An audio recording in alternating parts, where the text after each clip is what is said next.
मेरे काम पर जाने से पहले मुझे एक पार्सल के लिए कॉल आया। अभी तो मैं ऑफिस के लिए निकल रहा था। मैंने कुरियर वाले को कहा कि कहाँ से आया है। वहाँ से कुरियर वाले ने कहा कि सर, इस पर ज़्यादा कुछ लिखा नहीं है, पर ये इंडिया से आपके नाम पर आया है। मैं तभी सोचने लगा, घर वालों ने तो नहीं भेजा है। अगर वो कुछ भेजे होते तो मुझे बता देते। हो सकता है मेरे किसी दोस्त ने भेजा हो, पर किसने? ये सारी बातों को छोड़कर मैं ऑफिस चला गया। शाम को आने में मुझे थोड़ा लेट हुआ तो डिलीवरी बॉय आ चुका था। उसने वो पार्सल मुझे दिया। कोई ज़्यादा बड़ा पार्सल नहीं था, बहुत छोटा-सा था। मैंने खोलकर देखा तो कुछ चिट्ठियाँ थी। चिट्ठियों में क्या लिखा है वो मैंने देखा ही नहीं। मैं सीधा लास्ट पेज पर जाकर उसका नाम देखने लगा, किसने भेजा है। नाम लिखा हुआ था राहुल। वैसे मेरा कोई भी दोस्त नहीं था जिसका नाम राहुल हो। मैं यही सोच रहा था कि कौन होगा। पढ़ने का तो अभी मन कर रहा था, पर मैंने सोचा पहले ऑफिस का सारा काम खत्म कर लूँ, उसके बाद ही पढ़ना शुरू करूँगा। मैंने चिट्ठियों को पढ़ना शुरू किया। लिखा हुआ था, प्रिय बादल, मैं उम्मीद करता हूँ कि तुम बहुत अच्छे होगे।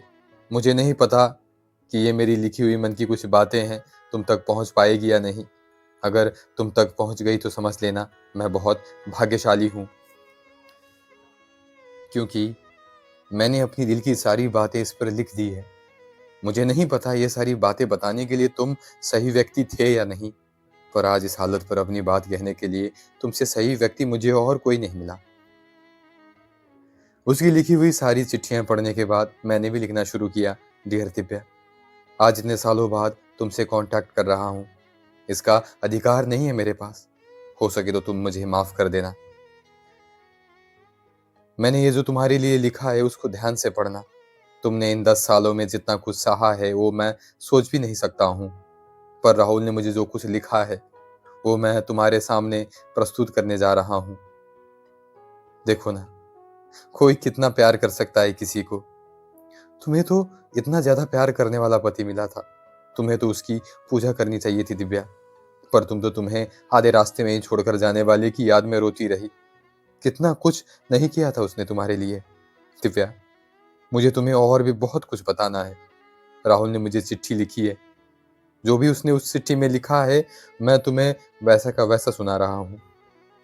प्रिय अर्धांगिनी, मैं तुम्हारा एक अच्छा पति बनने की कोशिश करता रहा, पर कभी बन नहीं पाया। हो सके तो तुम मुझे माफ कर देना। जब मेरे घर वालों ने अरेंज मैरिज करने के लिए तुम्हारा फोटो दिखाया था, मैं तब से तुम्हें बहुत प्यार करने लग गया था। तुमसे पहले कभी मिला नहीं था और ना ही कभी तुमको पहले देखा था, फिर भी पता नहीं कहाँ से तुम्हारे ऊपर इतना ज्यादा प्यार आया। तुम्हारा फोटो देखकर तो मैं रो भी गया था और अपने मन ही मन कहने लग गया था, मेरी प्यारी देबू। तुम्हारी परमिशन लिए बिना तुम्हारा नाम मैंने दिव्या से देबू रख दिया था और मन के अंदर कहने लग गया था, मेरी प्यारी देबू, क्या तुम मुझसे भी ज्यादा प्यार करोगी? पता नहीं क्यों कंपैरिजन करने लग गया था तुम्हारे और मेरे प्यार को। शायद मैंने कुछ ज्यादा ही आस रखी थी तुमसे। बहुत सोच रखा था मैंने तो। एक छोटा सा कर्मचारी, वो भी प्राइवेट कंपनी में। कल तुम मुझे कहोगी कि मुझे ये चाहिए, मेरे लिए ये गिफ्ट ला दो। डर जाता था, पता नहीं कहाँ से ले आऊंगा, तुम्हें दिला पाऊंगा या नहीं। पर अंदर का प्यार करने वाला मन कहता था, अभी से इतनी टेंशन क्यों ले रहे हो?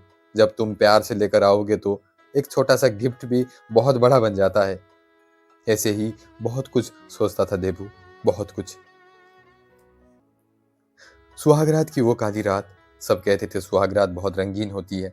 मैंने भी सोच लिया था कि मेरे लिए भी वो रात बहुत रंगीन होगी, मन की सारी बातें होंगी तुमसे। पर मुझे क्या पता था, जिस चांद को आज मैं अपने घर ले आया था उस पर ग्रहण लग गया था। तुम रो रही थी बहुत ज्यादा। ऐसा लग रहा था कि तुम्हारी आंखें कह रही होगी, आज मेरे नजदीक कोई ना आए। एक छोटा सा कंबल लेकर मैं बाहर आया। बाहर बहुत ठंड थी और सोचने लगा, यार ये तो नामर्दांगी है।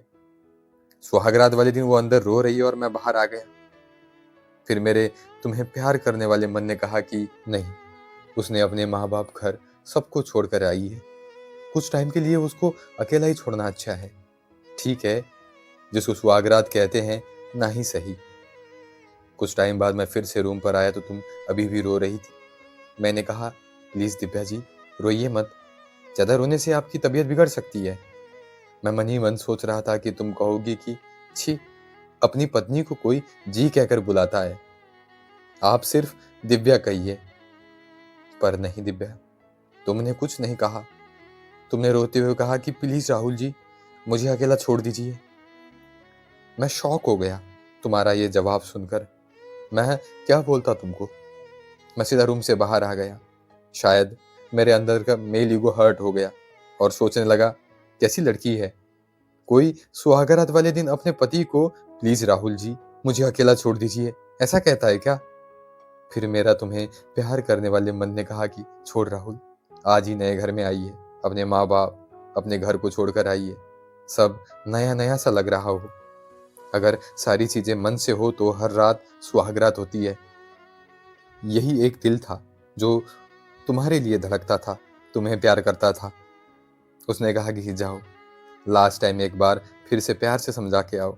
मैं जैसे ही तुम्हें समझाने के लिए तुम्हारे रूम में आया, तुम ब्लैंकेट को अपनी गोद में रखकर सो गई थी।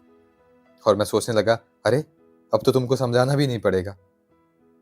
मैं एक तकिया लेकर वहीं सोफे पर सो गया। मुझे लग रहा था कि अगर तुम मुझे सच में प्यार करती हो तो जब तुम उठोगी तो आकर मुझसे कहो कि अरे आप यहाँ सोफा पर क्यों सो रहे हो, आ जाओ बेड पर, कहोगी। यही सब सोचते सोचते मैं सो गया। प्यारी देखो, रात को तुम मुझे उठाने आई या नहीं आई, मुझे कुछ नहीं पता चला। जब सुबह तुमने चाय लेकर आई तो तुमने रोना बंद कर दिया था, वो एकदम साफ दिखाई दे रहा था। उसके बाद तुम्हारी और मेरी जिंदगी में क्या क्या हुआ वो सिर्फ तुम्हें और मुझे पता है। लोगों ने क्या क्या नहीं कहा तुम्हें, बांझी, पनौती, और मेरे दोस्तों ने मुझे नामर्द। ये सारी बातें हम दोनों ने सुनी, पर बिना शारीरिक संबंध के कैसे कुछ होता। एक ही रूम के अंदर पति पत्नी के दो अलग अलग बिस्तर होना कितना बड़ा दुर्भाग्य की बात होती है। पर मुझे तुमसे कोई शिकायत नहीं है दिव्या। अगर तुम मुझे प्यार नहीं करती तो तुम हमेशा मुझे खाना खिलाती रही, मेरे कपड़े धोती रही। अगर प्यार नहीं करती तो ये सब नहीं करती ना। पर ये सब तुम एक मशीन के जैसा कर रही थी। उसमें कोई भाव नहीं था, प्यार नहीं था। मैं तो चाहता था कि मेरी बीवी मुझसे कहे कि ये दिलवा दो, वो दिलवा दो, मुझे यहाँ घुमाने ले चलो, मुझे यहाँ घूमने जाना है, मुझे घुमाने ले चलो, ये सब कहोगी। पर तुमने ये सब कहने का कोई कष्ट नहीं किया। मैं चाहता था शाम को तुम्हारे साथ इवनिंग वॉक पर जाऊं, पर तुमने तो मेरे साथ बैठकर बात करना भी सही नहीं समझा। इतना बड़ा उपकार क्यों किया मेरे ऊपर। फिर भी मैं हमेशा एक ही बात सोचता था, ये एक साधारण सी दिखने वाली लड़की जो अब मेरी पत्नी बन चुकी है, वो कभी न कभी मेरे प्यार में जरूर पड़ जाएगी। तुम्हें अपनी पत्नी से प्रेमिका बनाना चाहता था, अपनी दोस्त बनाना चाहता था, जीवन साथी बनाना चाहता था। पता है दिव्या, मुझे जीवन साथी ये शब्द बहुत अच्छा लगता था। जीवन भर का साथी, इसीलिए तो मैं तुम्हें जीवन भर का साथ देने के लिए अपने प्यार में मंत्र मुक्त करना चाहता था। सोचता था कभी न कभी एक दिन जरूर आएगा और तुम मुझे प्यार करने लग जाओगी। यही सोचकर बहुत कोशिश करता था, शायद कोई कसर नहीं छोड़ा होगा तुम्हें इम्प्रेस करने के लिए, तुम्हें कन्विंस करने के लिए। बाकी जो हमारे आसपास के कपल्स को देखता था, बहुत बुरा लगता था और बार बार अपनी ही किस्मत को दोष देता था कि मेरी किस्मत ऐसी, मेरी किस्मत में ये नहीं लिखा। पर इन सब के बीच में एक प्यारा सा दिल था जो सिर्फ तुम्हें प्यार करता था। वो हमेशा यही सोचता था और यही कहता था, एक दिन आएगा और तुम कहोगी कि प्रिय राहुल जी, मैं आपके बिना जी नहीं सकती। यही सुनने के लिए इतने सालों से कोशिश करता रहा, इतनी मेहनत करता रहा। बस इतना ही तो चाहता था मैं। देखो ना, इतना ही चाहना मेरे लिए बहुत बड़ा दुर्भाग्य बना। जो अब मैं आपके बिना जी नहीं सकती, ये सुनने के लिए इतने सालों से मेहनत कर रहा था, वो अब तुम चाहकर भी नहीं कह पाओगी। तुमने कभी पूछा होता ना दिव्या, तब तुम्हें पता होता। तुमने मुझसे कभी नहीं पूछा ना कि क्या चल रहा है आपके मन में, क्या हो रहा है आपके दिल के अंदर। और मेरी ऐसी आदत भी नहीं थी कि अगर किसी ने पूछा ना हो और अपनी दिल की बातें बता दूं, अपनी तकलीफ को बता दूं। तुम्हारा ना पूछना और मेरे ना बताने में ज्यादा अंतर नहीं था। बाहर से देखने वालों के लिए तो हमारी बेस्ट जोड़ी थी, पर उनको क्या पता है हम दोनों ही अंदर जल रहे हैं। अब धीरे धीरे तुम पिघल रही थी, मैं बहुत ज्यादा कठोर होता जा रहा था। तुम चाहती थी कि मैं तुम्हें घुमाने ले जाऊं, गिफ्ट ला कर दूं, पर मैं अब कहने लग गया था कि घुमाने ले जाने के लिए छुट्टी नहीं है, तुम कहने लग गई थी कि अलग-अलग बिस्तर नहीं करते हैं, एक ही रहने दो। पर मैं अलग-अलग बिस्तर में खुश होने लग गया था। तुम मेरे अंदर अपने पति को ढूँढने लगी थी, पर मैं तुमसे धीरे-धीरे दूर होता गया। तुम्हारी हर एक ख्वाहिश को टालता गया। तुम्हारी बातें सुनने के बाद भी अनसुना करके चलने लगा। तुम्हारे साथ गलत व्यवहार करने लगा। तुम्हें मारने लगा, तुम्हें पीटने लगा, तुम्हें धोखेबाज कहने लगा। पता नहीं क्या-क्या कहा होगा मैंने तुम्हें। तुम जानना चाहती हो दिव्या, मैं अचानक तुम्हारे साथ ऐसा बर्ताव क्यों करने लग गया था? क्योंकि मैं चाहता था तुम मुझसे नफ़रत करो। इतनी ज़्यादा नफ़रत करो कि तुम्हें मुझे देखने का भी दिल ना करे और मेरे लिए कभी प्यार ना आए तुम्हारे मन में। क्योंकि मैं तुम्हें बहुत प्यार करता था मेरी प्यारी, ताकि अगर मैं इस दुनिया में ना रहूँ तो तुम मेरे बिना भी जी सको।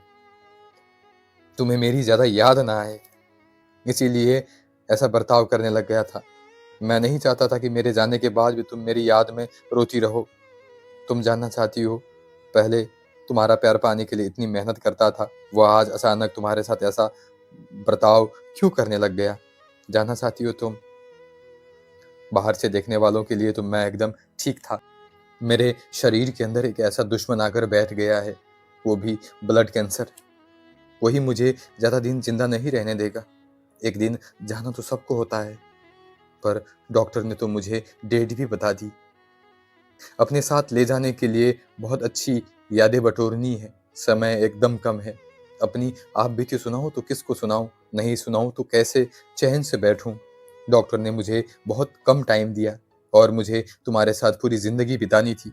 यही सब सहन नहीं कर पाता था, बार बार दिल घबराता था और फिर पता नहीं क्यों तुम्हारे साथ ऐसा व्यवहार करने लगा था। अब तो तुमने मुझे अपना देवता ही मानने लग गई थी ना। देखो ना दिव्या, देवता भी मरते हैं यहाँ। देर से ही सही, जो मैं चाहता था तुम्हें अपनी प्रेमिका बनाना, वो बनने के लिए बहुत बहुत धन्यवाद तुम्हारा। ये सब सुनकर तुम रोना मत, नाराज मत होना। मैंने घर छोड़ा ही मरने के लिए है। सुसाइड मैं कर नहीं सकूंगा। अगर साइंस में सच्चाई है, शायद जब तक तुम इस पत्र को पढ़ोगी तब तक मैं मर चुका हूंगा। मेरी प्यारी, प्रेम में सब कुछ संभव होता है। मैं नहीं रहूंगा पर मेरा प्राण वही इंसान के आसपास होगा जो कभी तुम्हारे लिए ही विदेश गया था। एक बार अपनी आंखें बंद कर कर देखना, उसी इंसान के आसपास मैं रहूंगा। राहुल नाम मिटकर चला जाएगा। जब तक तुमको ये सब पता चलेगा तब तक बहुत लेट हो चुका होगा।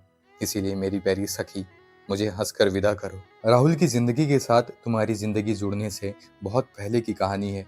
वो हमारा कॉलेज, और कॉलेज के सबसे आगे वाले बेंच पर बैठने वाली एक साधारण सी दिखने वाली लड़की तुम। कॉलेज की एकदम फैशनेबल लड़कियों को छोड़कर एक साधारण सी दिखने वाली लड़की के प्यार में पड़ने वाला मैं बहुत चाहता था कि तुम्हें भी मॉडर्न बनाऊं, अपनी बाइक के पीछे तुम्हें बिठाकर घुमाने ले जाऊं और तुम्हें संसार की सारी खुशियां देने के लिए मुझे अपने देश को छोड़कर बाहर जाना पड़ा। अपने देश को छोड़कर बाहर जाना जितना बड़ा दुर्भाग्य मेरे लिए हुआ, उससे भी बड़ा दुर्भाग्य तुम्हारे लिए हुआ। मेरे साथ तो ऐसा कुछ भी नहीं हुआ जितना तुम्हारे साथ हुआ। तुमने तो कितनी कठिनाइयां देखी अपने जीवन में, कितना दुख देखा, किसी की प्रेमिका के रूप में, किसी की पत्नी के रूप में, और जिसका पति उसको आधे रास्ते में ही छोड़कर चला गया। इसमें गलती मेरी भी तो थी। मैंने भी तो तुम्हें आधे रास्ते में ही छोड़कर चला गया था जब तुम्हें मेरे साथ के सबसे ज्यादा जरूरत थी। मैंने भी तो तुम्हें साथ नहीं दिया ना। बहुत सारा धन पैसा कमाने के लिए बाहर ही रहा और तुम उसी धोखेबाज का रास्ता देखती रही जो तुम्हें धोखेबाज समझ रहा था कि तुमने क्यों राहुल से शादी करने के लिए हाँ कहा। मैं तुम्हारा गुनहगार हूँ। अगर तुम्हारे हाथ में होता शादी करना या न करना तो तुम नहीं करती। अगर तुम मुझसे प्यार नहीं करती तो तुम्हें तो इतना अच्छा घर मिला था, इतना प्यार करने वाला पति मिला था, वो सब कुछ छोड़कर इतने सालों तक क्यों मेरी ही याद में रोती रहती, मेरा ही इंतजार क्यों करती? ऐसा मत कहना कि आज आकर सहानुभूति दे रहा है, पुराने घाव को दोबारा याद दिला रहा है। यादों को जितना पीछे छोड़कर हम आगे बढ़ जाते हैं, मन उतना ही हल्का होता है। और मैं तो यही चाहता हूँ कि तुम अपना मन हल्का करके जियो। अगर तुम मुझे माफ कर सकती हो तो तुम्हारा ये सब बोझ मैं उठाने के लिए तैयार हूँ। तुमने जितना दुख सहना था सह लिया। अब तुम्हारे इस दुख को कम करने का समय आ चुका है। जो गलती मैंने 10 साल पहले की थी, वो अब दोबारा दोहराना नहीं चाहता। अब तुम और हम एक नई जिंदगी की शुरुआत कर सकते हैं। बादल। ये कहानी और इस कहानी के सभी पात्र काल्पनिक हैं। अगर किसी की जिंदगी के साथ मेल खाता है तो वो केवल संयोग है।